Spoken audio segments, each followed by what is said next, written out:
You're watching the award-winning GHS-TV, a nationally recognized student television station.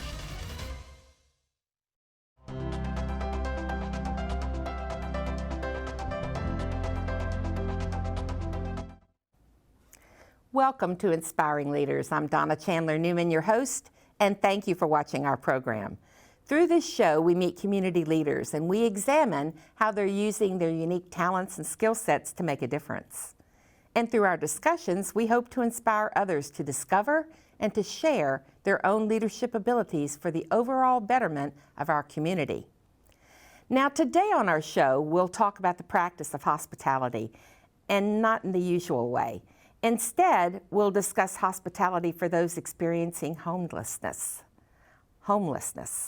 Specifically, we'll focus on a program that offers hospitality with respect and compassion, a safe place of welcome offered for homeless persons and others in need, a movement organized by and within our faith communities, a program called Room in the Inn.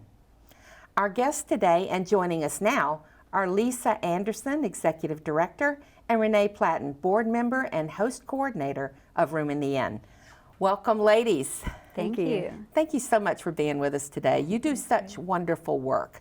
So let's start at the beginning. First of all, Lisa, tell us about your background a little bit. I know that you're a pastor of an organization, of a church. Tell us about your background and how you got involved in Room in the Inn. I pastor a small congregation in East Memphis, Colonial Cumberland Presbyterian, and we began to do some outreach with persons experiencing homelessness. And as we got to know them, we were looking for more ways to help in the things that were gaps in their services, and shelter seemed to be one of those. And so we found a model that started in Nashville 33 years ago by a Catholic priest there, where congregations, places of faith, welcome people experiencing homelessness into their sanctuaries, into their buildings for hospitality and safety. And so that's how we started. Our church started 10 years ago this year. Oh, that's amazing. Yeah. So Room in the Inn basically was brought to Memphis 10 years ago. That's right. So it's a 10-year anniversary. Yes. That's amazing. Now, Rene, you haven't been with Room in the Inn the whole 10 years. No. How did you get involved with the organization? We just started our 6th year of doing Room in the Inn, and I actually was helping at another location where Room in the Inn was picking up at Manna House. And I had a man was waiting, and it was very cold that night, and he was trying to see if he would get a bed that night, and he was on a waiting list, and he just came up to me and said, "Do you think I'll get a bed? Do you think I'll get a bed?" And I said, "I don't know, I didn't even know that much about it," but I was just so moved by that. I thought, I don't know if he's going to get a bed, but I'm going to do everything I can to make sure there are more beds available. So that's how it started. And so you approached your parish priest and asked for, and I must say, we go to church together actually, you asked for our church to become involved, right? Yes. That's absolutely wonderful, it is. So, okay, so tell me, what is the exact mission statement for Room in the Inn? Room in the Inn offers hospitality and shelter as an expression of our faith and safety in congregations. Gotcha. Okay. And there are 55 congregations across the Memphis area now. Are you kidding me? Now, it didn't start that way. No. Tell me how it No. started and how you evolved. Well, we just started with that one congregation, my congregation just doing it. We never imagined that it would be more than just us offering a space for a few people. And as we did that for a couple of seasons, a couple of winters, other people started hearing about what we were doing and wanted to help, and they were serving dinners and coming to help with hospitality. And so after 3 years, the leadership of the church recognized that it was bigger than us, that maybe other people in Memphis were ready to do something as wacky as inviting people in to spend the night in your church. And so we began to invite them, and so that was 10 years ago. So it's been a slow, steady growth, which I think has been very good for us and for the city. Yeah, I think you're right about that. So the first year there was one. The second year, Well, for 3 years, it was just that one one. congregation, because we really didn't intend for it to be a nonprofit and an organization, a program. And then after 3 years, we invited one other congregation to try. And by the end of that year, we had 3. And so it's just, you know, really by experience more than recruitment, as people met other people who were doing it. That's how it's grown. that's amazing. Yeah, 15 different denominations, 2 different faith groups, an educational institution, and a couple of nonprofits. So it's very diverse, and it's exciting. That is exciting. I mean, it really is. And such a novel sort of idea. That priest who started it back in Nashville, how long's he been doing this now? Well, this is their 33rd season. Wow. Winter season. Father Charles Strobel in Nashville. Just really a very similar story. Just felt the need and opened up his parish church one night because it was extremely cold and dangerous. And after that one night, thought, you know, maybe this is something that churches could do. Has it spread beyond Memphis and Nashville? Yes? My Yes. mom does it in St. Louis Oh, before I started. Really? Yeah. So Memphis was Yeah. kind of a little bit late to the game with that. Well, there's but- there are probably a little over 30 sites that we know of. You know, it's the model. It's not. No, it's not an organization. Right. Or, It's just a model. Yeah, but So it's- there could be hundreds of people doing it. Yeah, that's an absolutely beautiful, wonderful yeah. model. It seems to me it is exactly what faith preaches. Isn't that right? I think that's what I love most about Room in the Inn, is that people in faith communities have a desire to make a difference and to help people who are the most vulnerable and marginalized in our society. And Room in the Inn offers a safe way to do that, an organized way to do that, that makes people feel comfortable from both directions, that makes the guest feel comfortable and also the volunteers. So tell me about your guests. Who are they? How do they find you? How many calls a day do you get for a bed?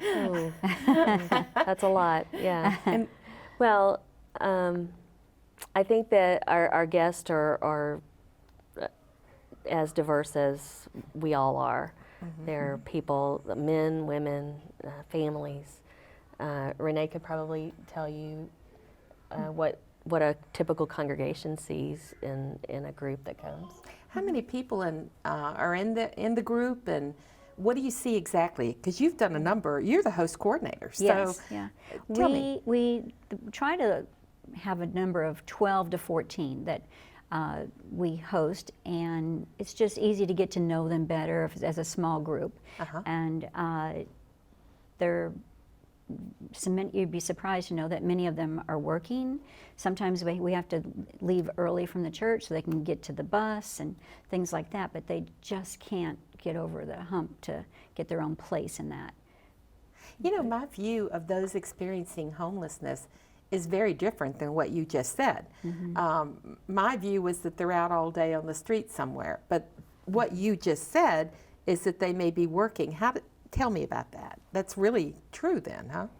Yes, I even have had guests tell me that, you know, they're homeless, but then they come to Room in the Inn, and then they get a job, and they've told me that their boss would let them sleep there at work at night, you know, or there's other people who they would not get to come to Room in the Inn and did have to stay out all night because they could not get downtown quick enough to get on the list That's amazing. to get a room. Yeah. So So they're trying, but there's so many challenges in front of against them. Yeah. I've had a number of organizations on who talked about the cycle of poverty and how difficult it is Incredible. to come out of it. So the people that are in your groups are people that are trying very hard and to take care of themselves and their families. Absolutely.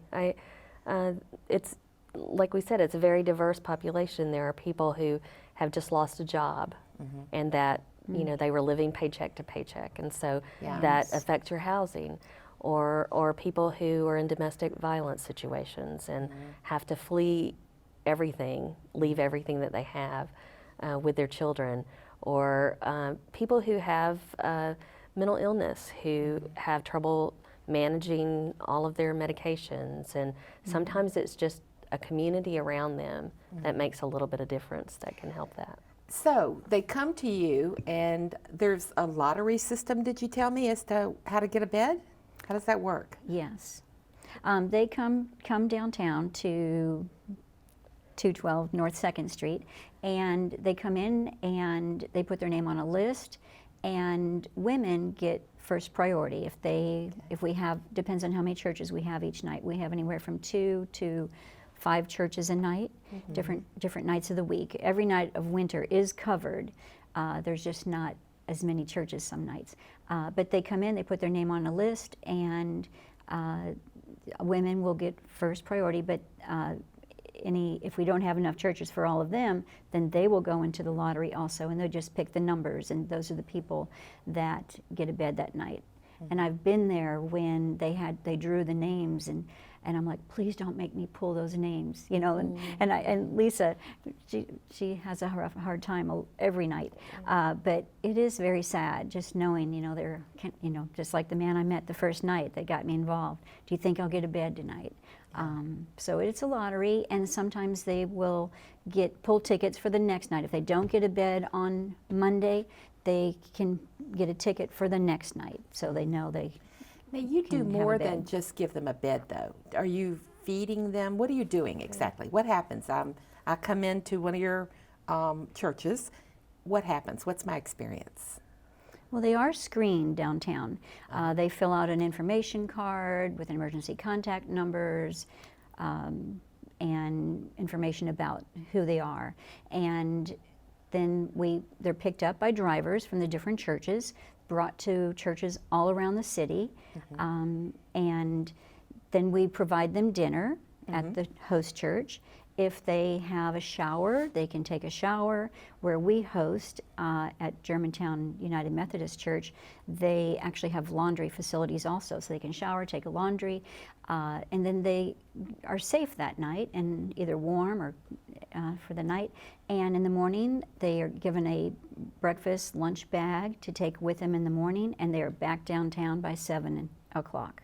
That's amazing. I mean, it really is. That's quite the experience. Let's give a plug out for Germantown United Methodist because they're very generous, are they not? Yes, Absolutely. yes. They host for any number of people, correct? They let us use their facility. There are 8 different churches using their building to Big host. shout out to them then. Yeah. Hey, listen, will you stay with me, please? I want to talk some more about Room in the Inn. Sure. Okay? Thank you. Thank you. We're going to pause now for a short break, and when we return, we'll continue our discussion with Lisa Anderson and Rene Platten, both with Room in the Inn. And it's very fun to be in band, trust me. It's so much fun. When I was an 8th grader and I saw them march, and I was like, wow, I need to be a part of this. Our main performing group is the varsity band. That encompasses our marching band and our varsity concert band. We also have the jazz ensemble. It's unique, so we're really lucky to have that. I'm very methodical about teaching. I try to stay up to date because I want my students to have the best information that I can pass along to them. He's excellent. He commands a sort of drive that we didn't exactly have. I lead the class, but I also believe in the students self-assessing their work. The leadership is led by the students. We lead most of the practices. It's basically just student-led. And I think that's important for them to take that kind of ownership. If you want to be a musician, you gain extremely important music skills, music techniques. 1, 2, 3. There's so many opportunities for fellowship, and band is a family. And you develop that small community where you support each other, not only musically, but in many ways. Really, without the band, the football games would be lame. Without the band, you wouldn't really have the pep rallies. The band is like a good foundation for school spirit. If you want to join band, just do it. I think band was the best part of my high school career. For more information about the Kappa program, visit ghskappa.com or call 755-7775. You're watching the award-winning GHS-TV, a nationally recognized student television station. Welcome back. We're pleased to continue talking with Lisa Anderson, Executive Director, and Rene Platten, Board Member and Host Coordinator of Room in the Inn, and we're going to talk more about the exceptional work they do at Room in the Inn. Ladies, thank you for staying with me. So we were talking a little bit about who comes to visit with you. Who are your guests? Tell me a little bit about the numbers, because those are very large, aren't they? Right. I'm going to read them so that I don't get them wrong. Okay. Last year, these are numbers from our last year of shelter. We had 9,412 beds. Oh, gracious. That's a lot of beds. Yeah. Getting close to 10,000, which this year we will exceed, I'm sure. 655 of those were individual people. So 655 different people stayed at Room in the Inn. Wow. That's 270 nights, Oh, my gracious. 78 nights. In all of those churches, we added a summer shelter season for women because of the need for women. There's so few women's places in the city. So now we're almost a year-round program. That's amazing. See, my impression of Room in the Inn is that it was only a night shelter. This is new. This, what do you call it, Carpenters? Well, we have a building downtown that First United Methodist Church allows us to use, and it's called the Carpenter's House, and we gather our guests there for pickup and do orientation and registration there, but we've also added a day center there that is open 3 days a week. In the summer only, or year-round? Year-round. Tuesday, Wednesday, Thursday, 1 to 4. Our guests can come in and have a cup of coffee, have a safe place to be out of the elements, whether it's heat or cold or rain or snow, or and most importantly to them usually is a place to go to the restroom that they can just feel free and welcome for. And you know, one of the other things y'all told me along the way is that you also have like AA meetings there, yoga, but you mentioned something, feet clinics. Right. Why is that important? I'm always fascinated by that. Right. Well, people who are experiencing homelessness spend a lot of time on their feet. They spend a lot of time in the same clothes and the same socks and the same shoes, many times shoes that don't fit correctly. And then a high percentage of them have diabetic issues because of the types of food that they exist on a lot of times. You know, high carb, high sugar diets. And so foot care, just like for the general population of people who have those issues, is important. So we have we call it a spa day at our day center, and UT medical students come and take care of our guest feet so that they don't experience any of those complications that might arise from being homeless. There are a number of organizations that work alongside you with all this, aren't they? I mean, at one point, Absolutely. did you have a restaurant open for you, or? We Imagine Vegan Restaurant was one of our earlier supporters when we first started. We didn't have very many churches, and so there were some nights when it would get below freezing and extremely cold, and they were always calling saying, we can take people at the restaurant. And so we would have guests that slept in their restaurant and were treated royally there, and you know, special food from the kitchen, and they got to order off the menu, and it was so we've been very fortunate in Memphis. The generosity is overwhelming. People who once they hear about this really want to be part of it. You know, there are about 3,500 nonprofits in our area. I don't know if you are aware of that, but it always surprises me to think about how many there are. Tell me what's different about Room in the Inn, and why do I want to donate to Room in the Inn? You want to do that? Rene, I know you choose among any number of organizations because we share a number of them. But tell me, why Room in the Inn? You get a different experience of working with the homeless or being around them. And when you are sitting across from them at dinner, which is what we do, which is we actually just talk to them, and my volunteers, they just it sounds like it's a family reunion when we're all together, and they just met them that night also. And it's just, they're so vulnerable, and we're called to love and serve others, and this gives you that opportunity. There's just so much need. I just want to keep doing whatever I can to help them in their lives. So tell me about the need, because I know that it is strong. You are certainly not taking care of everybody that's homeless or experiencing homelessness in the area. How much are we missing? Well, we certainly are not the only organization reaching out to this population, but what we see every night are people who have no other place to go. I think we have talked about the need for women, and that if 40% of the population that are experiencing homelessness are women, and only 10% of the beds in the city are designated for women, that's a crisis. And my gracious. It's a crisis that we see every night. And Well, I'm sorry, say that again. You said how many? So 40% of the homeless people in Memphis are women. And 10% of the beds are designated for women in the city. So So that's why we prioritize women, because there are no other options for them.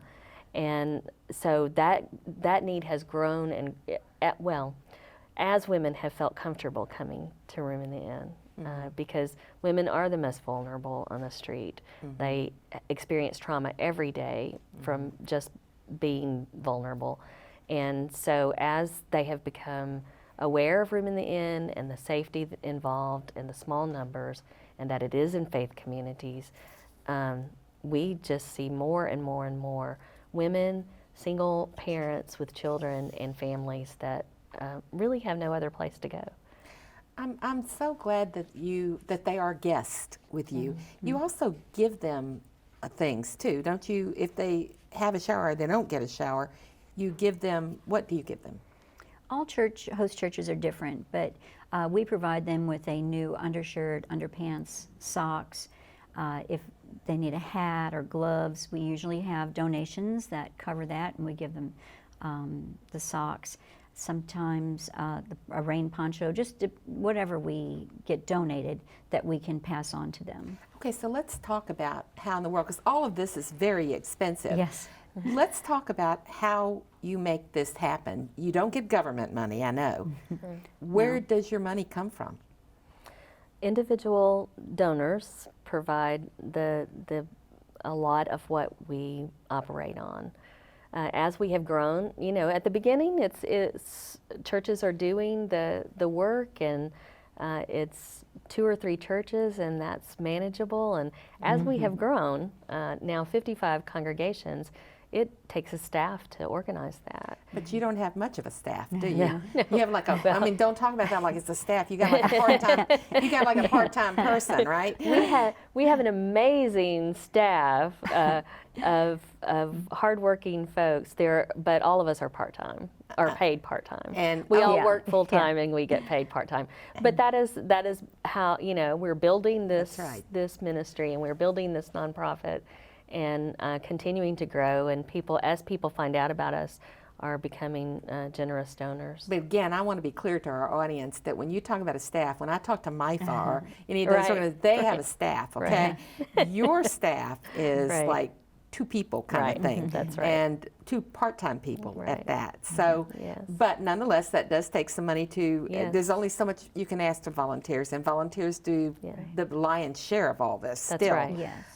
So when you look at this, you don't get many grants, right? Occasionally you might get one. Right. We are, as we grow, we will start exploring those opportunities more, but we haven't. The congregations are extremely generous to us, and as we grow that network, that grows. But we depend on those congregations and the individuals in those congregations and other people in the city who appreciate what's going on with Room in the Inn. So what you need from us as a community is you need more congregations, first of all. Absolutely. Is that true? The more congregations we have, the more people sleep inside at night when it's dangerous outside. Okay, so I'm listening right now and my congregation's not active. What do I do?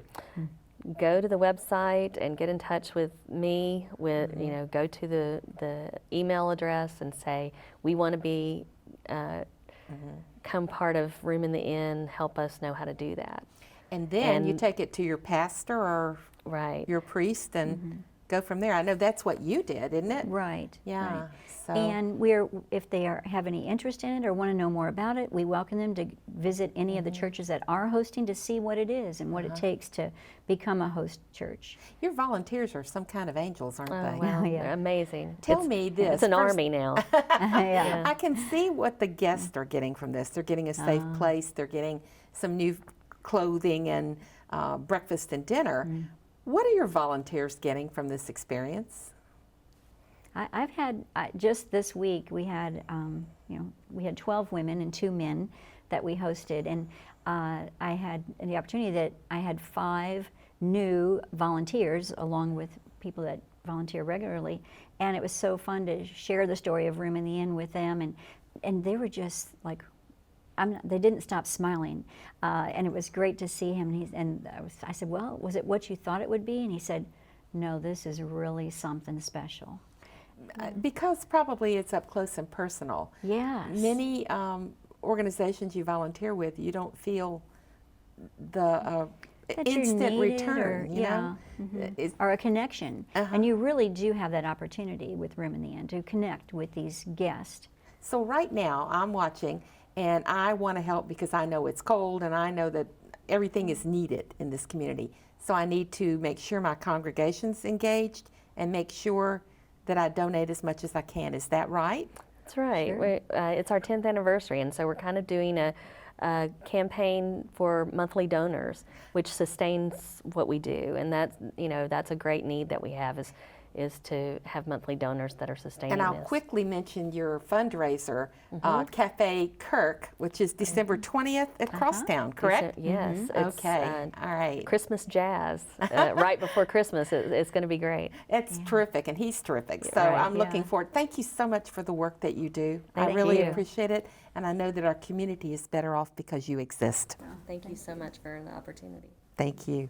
And thank you for being with us today for Inspiring Leaders. We appreciate our guests on today's show, Lisa Anderson and Rene Platten, both representing Room in the Inn. Now, if what you've heard on our program today has inspired you to learn more, to become involved, to get your congregation involved, and to donate to Room in the Inn, then please visit their website, roomintheinn-memphis.org. That's roomintheinn-memphis.org. If you're interested in the air dates of Inspiring Leaders or of any other show on our television station, you can visit GHS-TV.org, where we're streaming live 24 hours a day. You can keep up with GHS-TV by visiting our website. We hope you'll like us on Facebook, follow us on Twitter, Instagram, and YouTube. Thank you again for joining us, and be sure to watch our show, Inspiring Leaders, again next month.